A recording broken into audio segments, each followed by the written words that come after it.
নমস্কার বন্ধুরা, কেমন আছেন সবাই? আশা করি সবাই ভালো আছেন। ওয়ান্ডারিস চ্যানেলে আপনাদের সবাইকে স্বাগত। ব্রেকফাস্ট বা ডিনারে লুচি আর আলুর দম হলে বেশ ভালো লাগে, কিন্তু আজ আমি বানাবো রুটি আর আলুর দম।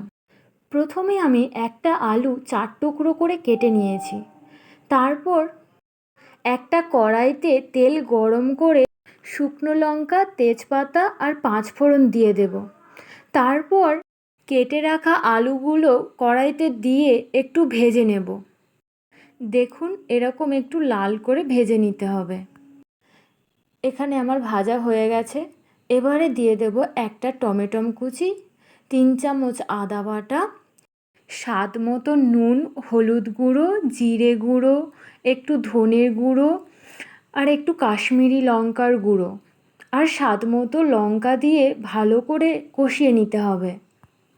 আমার কষানো হয়ে গেছে। এবারে দিয়ে দেব জল। আমি এখানে গরম জল ব্যবহার করেছি, আপনারা চাইলে গরম না করেও দিতে পারেন। এবার ঢাকা দিয়ে 20 মিনিট রেখে দেব। আর ততক্ষণে আমি রুটিটা বানিয়ে নেব। আটাটা মাখাতে গিয়ে আমি একটা ভুল করে ফেলেছি। জল দেওয়ার পরে আমি টক দই দিয়েছিলাম। আপনারা যখন নুন দেবেন তখন টক দইটা দিয়ে মিশিয়ে নিয়ে তারপরে জলটা দেবেন। আমার আটা মাখানো হয়ে গেছে।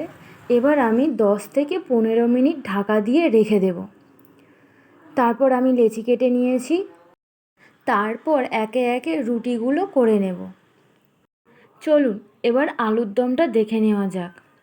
ঢাকাটা খুলে দেখলাম আলুটা সিদ্ধ হয়ে গেছে। এবারে এটাতে দিয়ে দেব একটু গরম মশলা আর ধনে পাতা। দেওয়ার পর রেডি আমাদের আলুর দম আর রুটি।